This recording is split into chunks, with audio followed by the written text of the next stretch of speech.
Vedare tinokuchingamidzai zvekare kune chimwe chirongwa pano paZim Facebook Secrets and Confessions. Tadzoka zvekare nemamwe mamessages. Hey, dzimwe nyaya so dzinonzwisa tsitsi. Pane imwe message iyo yandakatumidzirwa ichibva kune vamwe mama. Message iyi yakamira sekudai so: hanzi makadi zvenyu mukomanashi, ndinokumbirawo kuti munge muchindiposterawo nyaya yangu makavikawo chitupa changu. Inini ndiri mudzimai ane makore 47 years ekuberekwa ende pano pandigere. This is my second marriage. Iniwo ndichizopindawo musecond marriage mukoma wainge huri hwanana hudiki, uye ndakatobvisawo mukadzi uyo ainge aripo, ende mukadzi uyo akasvika pakutosiya imba yake because inini mukoma ndainge ndakamugara bamba. Ndakati ndarambwa nemurume wangu and I knew all the mistakes that I had done, and ndikabva ndazviudza kuti Mwari, kana mukangogara mandipa umwe murume ndichakorekta mistakes angu ose. Mufirst marriage yangu mukoma ndainge ndiri munhu who was very stubborn. Murume dzimwe nguva aiti kana akadzoka kumba very late aizowana inini ndatotora chikafu chose ndachirasa mubhini, aizoti kunondibata paya ndaibva ndaita riza waya chaiyo chaiyo. So zvose izvi mukoma ndakabva ndazozvigadzirisa. Ndakazoti ndava kushandawo pane imwe shop, ndichishandapo pashopu paya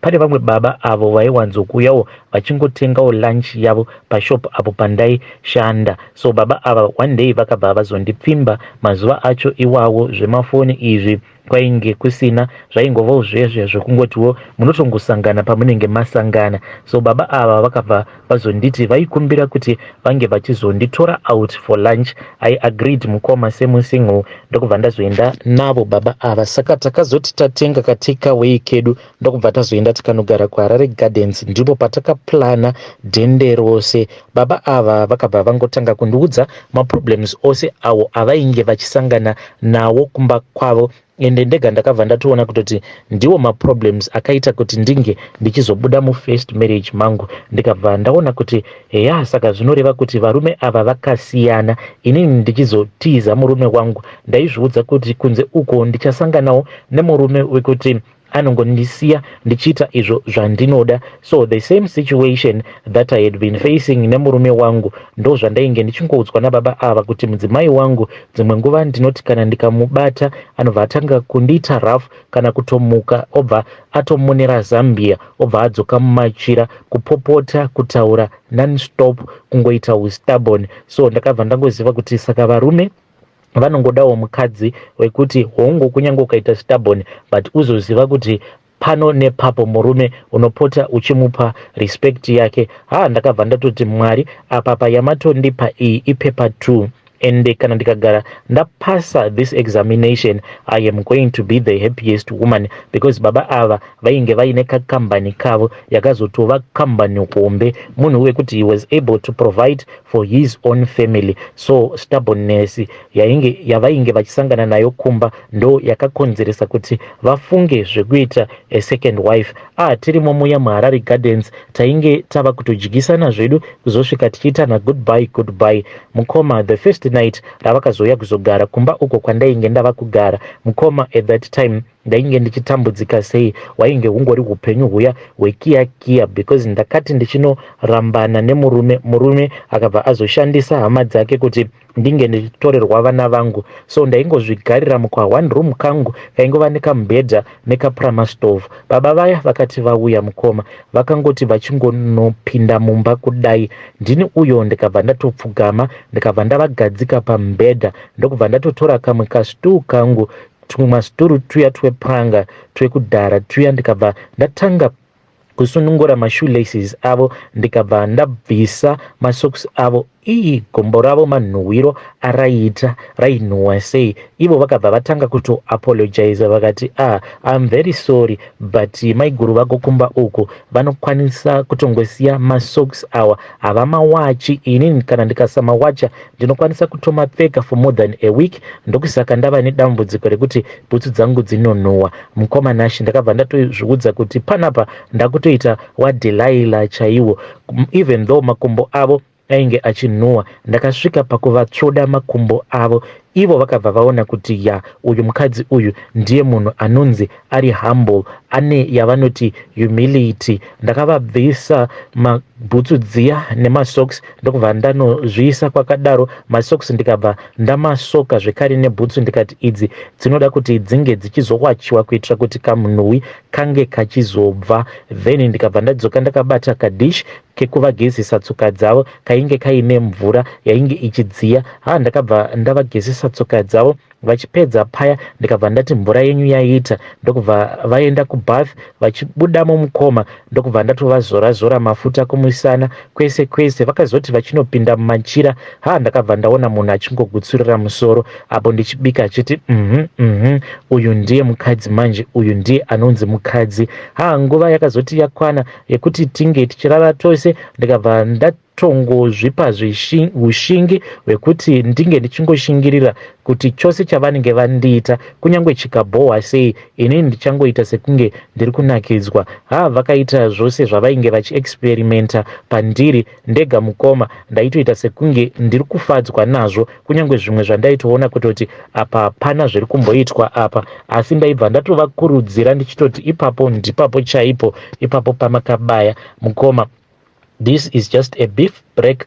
Mukoma, this is just a brief background as to how I ended up being married kwavari baba ava. Saka mangwana acho makuseni vakabva vati moyo wangu uri kurwadza. Ndikabva ndati ko indava chii? Vakabva vati I have been looking at this house that you are staying. Sure kugara muBaghdad makadai. Ndikabva ndati zvino ndoita sei? Vakabva vandipa kadhi. Vakabva vati kadhi iri shandisa, mune mari irimo, ndoda kuti uzonotsvaka imba. Ndikabva ndatonzi kubasa hauchaendi. Ndikati ko pay yangu? Vakabva vati imari. Ndikabva ndavaudza mari yandainge ndashandira because kushopi ikoko taishanda on a no work no pay basis. Vakabva vazondipa mari yose iya yamukoma. Ndikabva ndatoshandisa mari iya kunotenga tumaplates twangu. Later on in the day ndakabva ndatoona munhu achitouya nemotikari yainge iine mubhedha nekitchen unit newardrobe. Ndikabva ndatoona kutoti kaupenyu zvakatochinja. At that time ndainge ndava kutorenterwa ka 2-roomed house mukoma. Then maiguru vakabva vazofind out in time kuti inini ndini ndainge ndichizama kuvatorera murume. Maiguru vakauya vakapopota mukoma. Ndikabva ndatoona kutoti panapa kana ndikasakasika kufunga murume uyu ane moyo wakanaka kudai ndainge ndichazovharirwa panze. Ndikabva ndati ndoita sei? Ndikati mwana wevhu funga very fast. Saka kumusha uko ndainge ndina amaiguru vangu, sisi vaamai vangu. Aiwa ivavo mukoma, zvinhu izvi zvechivanhu vainge vachizvifarira sei? Ndakadzokerako kumusha ndokubva ndanotaura navo amaiguru. Ndikati amaiguru, mwana awana murume, zvino murume uyu iye ane mukadzi wake. Ndikavanyepera kuti iye murume ainge akandinyepera. Ndikati asi mama, murume uyu ane mari, hamudiwo here kuti munge muchizodyawo mari dzemarooro? Ivo vakabva vatotanga kutoridza mururu paya. Vakabva vandidana ndokubva vati huya pfugama apa. Vakanondipinza mukitchen mavo ndokubva taenda pakachikuva. Vakabva vazondipa bute vakatanga kundidzidzisa zvandainge ndichifanira kuti ndinge ndichiita. Bute mukoma rakamwaiwa pasi ndichitaura nembereko. Vana sekuru vangu vakasoenda kudhara zvekare nemachembere ndichivaudza kuti imimi ndimi mbereko yakandichengeta, zvino ndinewo wandiri kufambidzana naye ende ndiye wandasarudza. Ndainge ndichidawo mablessings avo mukoma nashi. Takazoti tabuda muya, then ivo amaiguru vakabva vazoti taifanira kuti tinge tichiita zvinhu izvi nekukasika. Takazoenda pamba pevamwe sekuru ava mukoma ndo vakazondipa mushonga uyo wakazouraya sekuru ava mukoma. Ndivo vakabva vazondipa mushonga. So mushonga uyu wavakandipa wainge uri mushonga wekuti ndinge ndichizourayisa amaiguru, mukadzi wekutanga wemurume uyo wandainge ndava kudanana naye. Saka ndakazoti ndadzokera mukoma ndava kushandisa mishonga iyaya. I think kuti yakazoenda ikanobondera because even my husband iyewo is very serious panhau idzi dzekunamata. Anoendawo kuA.F.M as well as amaiguru vainge vachiendawo kuA.F.M. So even amai guru vainge vachienda ku A.F.M. So I think kuti mishonga yakanobondera. Mishonga iyi yakati yabondera, ndakabva ndazofonerwa naamai guru vakabva vati mhanya uya kuno. Ndakazodzokera kumusha kuya mukoma, ndokubva tazoenda pamba pasekuru vaya. Takasvika sekuru vachirwara, vairwara vakabva vanditi ivo vainge vandinunura because bvumo iro ravainge vakatumidzira, bvumo ravakatumidzira mumweya kuti ringe richibaya amai guru, bvumo iroro rainge rakadzoka kwavari asi raifanira kuti ringe richibaya inini. Saka ivo pavakaona kuti bvumo iri rainge rava kuda kunobaya inini, vakabva vazobhururuka ndokubva vazouya uko kwandainge ndiri, vakabva vazomira pamberi pangu ndokubva vazobayiwa nebvumo ravo. Sezvo ivo vainge vari munhu ainge aine masimba, vaikwanisa kuzokurira urwere uhwo hwainge hwakasomana navo. Vakati asi dai bvumo iri rakubaya muzukuru, bvumo iri ringadai rakuuraya. Ndikabva ndati zvino zvoitwa sei nai sekuru naamai guru? Ivo sekuru vakabva vati kuti vadzimu vavo vange vachizondirwira painge pachitodiwawo mari yakati kuti mari yedare. Apa mukoma painge pachidiwa mombe dzinokwana idzo kuita 17. Ndikabva ndati nai mama, 17 mombe ndingadziwana kupi? Ndikabva ndazonzi mombe idzi sandikuti ndinodzibhadhara kamwe chete, ndinokwanisa kuti pagore ndobhadhara 2, pagore ndobhadhara mombe 2, ukuwo ndichikudza mhuri nemurume wangu. Mushure mekunge ndazotorera amai guru murume wavo, ndinofanira kuti ndingoramba ndichingouya mudare mavo sekuru ava ndichivabhadhara mombe dzavo. Ndakabva ndati zvakanaka because ndaiziva kuti murume uyu wandainge ndava kugarisana naye mari here, aiwa mari yainge iripo at that time. Iye ainge akatoti ndikuda kushandisa experience yako kuti tinge tichizovhura shop supermarket. Makore acho iwawo zvemagrocery store zvainge zvakanyanyisa kumaruzevha mutauni, kwainge kusati kwava nezvimashop everywhere zvavako mazuva ano. Kwaitozivikanwa kuti kwakati ndokune supermarket kwakati. Saka iye akabva ati ndikuda kushandisa merchandising experience yako ndobva ndazovhura supermarket inenge ichiraniwa newe. So apa ndaitoziva kutoti ndinenge ndapinda kana vana vaamai vangu vainge vachitambudzika nemabasa nehama dzaamai vangu dzaikwanisawo kuzotowanawo pekuti dzinenge dzichishanda. Ndakabva ndati zvakanaka izvenyu, ndokubva tazotanga kuita dzimwe mhiko. Asi mhiko idzi mukoma unfortunately dzakabva dzazoaffecta mwana waamai guru. Mwana uyu pari zvino mukoma ava nemakore 22 years ekuberekwa, ndiye last born wavo amai guru ava. Mwana uyu anoita sekunge dzandeya. Iye mukoma nashi atori nedambudziko rekuti anoti pano akagara pano abva, pano akagara pano abva. Izvezvi kutori nenyaya iriko kumapurisa uko, akaenda kusleep over, akati aenda kusleep over kuya ndokubva azonomba $1,400. Mari iyi mukoma ndini ndakazototi baba vange vachienda kunobhadhara mari iyoyo because mwana ndakatoona kutoti aikwanisa kuzotovharirwa mujeri zvachose. Saka mhiko idzo dzandakaita so many years ago ndo mhiko dzakaenda dzikanogara pamwana. Apa tainge tichitira kuti bvumo iri rainge rakabaya sekuru kuti ringe richibva pavari, rainge richidawo kuti ringe richinowana chekunobaya but rainge risisina simba. Saka vakabva vazongoisa mhiko dziya dzekuti mwana uyu anoita sekunge imbwa iya inenge yadhaura zvekuti haakwanise kuti no when it comes to vanhurume. Muone kuti mwana uyu pandakambogara naye ndava kumupa mishonga yekuti mhiko idzo dzatakaita dzikwanise kunyatsokudzika midzi. Saka sekuru vakati anofanira kumbouya ozogara neni, but this was many years later. Ende pane zvizhinji zvandakamuitira mwana uyu, as in dzimwe nguva ndaitotora zvipfeko zvake zvemukati paya pandinenge ndiri kunguva yangu, ndaizoti pano nepapo ndaizopota ndichipukuta sikarudzi yangu nezvipfeko zvake zvemukati. Kana kuti paya pandinenge ndakarara nababa vake ndaipota ndichishandisa izvo zvipfeko zvake, ndozvishandisa sekunge zvidhende zviya zvatinowanza kushandisa panguva yebonde. So iye sezvo ainge ari just a teenager, munongoona kuti vana vanozomboitawo kamwe kautsvina kavanongoita, aizongotora mapendi aya achingopfeka, mapendi andinenge ndashandisa kupukutisa sikarudzi yababa vake. baba ndaiti paya patinenge takarara, izvi ndaiwanzokuzviita patinenge tarara murima tikaita bonde murima.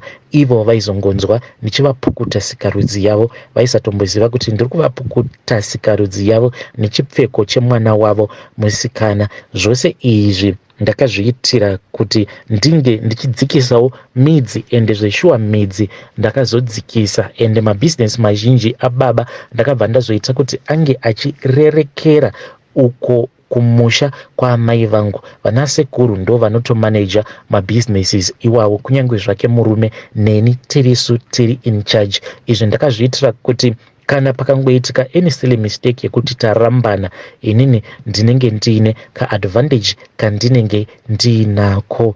Iwo ndo confession yandiinayo. Asi sekuru vaya vakazoshayika mukoma, hongu mombe dzose ndakabhadhara, but mwana uyu ndava kumunzwira tsitsi because kana ndakamutarisa hakuna kwaari kuenda. Mwana uyu akatomboendeswa kuuniversity, asi still mukomanashi unotoona kutoti mhepo idzo dzandakasundidzira paari ndo dzinomukontrola. Ndava kutya kuti mwana uyu achazofira mumaoko evarume because haakwanise kuti no. Akanyengwa nebenzi anongoti yes, chero ari murume anongoti yes. Zvino pandakazodzokera kumusha ndakabva ndazotaura naamai guru, sezvo inini amai vangu vakazoshayika vasingazivi nyaya iyi. Ndikati nhai mama, hazviite here kuti tinge tichisunungura mhiko idzi dzatakasunga? Mama vakabva vati inini sekuru vakangondiudza kuti mhiko idzi kana tikadzisunungura panenge pava kuda kuti iye mwana wenyu uyu ange achizochuza pakati pevana vake,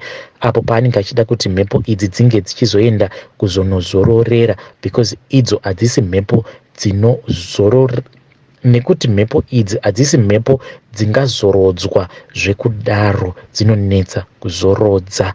So please post my own story mukomanashi.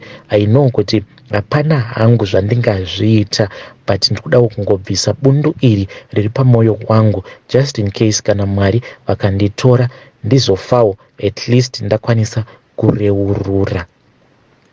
Hei vedare ndo message iyo yandakatumidzirwa ichibva kuna vanzvadzi vedu. Zvakangoma hazvo vedu we, hanzi ndauyawo pano kuti ndinge ndichizoreurura izvo zvandakaitira mwana waamai guru. Hanzi amai guru ava vakazotemwa noumwe musoro wekutoti waida kuvauraya, kuzongonosvika vachizongoramwa musha ndokubva vasimuka vakaenda. Ini ndikabva ndazoita move in. Kana wakamboendawo through that process whereby murume akambozama kuda kutora mukadzi wechi number 2, kana kutoti akatora mukadzi wechi number 2, please come and tell me your own story. Kana kuti imimi kana murimi mukadzi wechi number 2, kana muinewo mishonga yamakashandisirwawo naamai guru pamakazoendeswa pabarika, come and tell me your own experience. Tinge tichizodzidza kuitira mangwana varume kana vazoita that decision yekuti ndava kuda kutora mukadzi wechi number 2, vanotora madecisions iwawo vachiziva kuti izvi ndo zvimwe zvezvinhu zvinokwanisa kuitika mumarelationships akadaro, when two women are fighting for one man.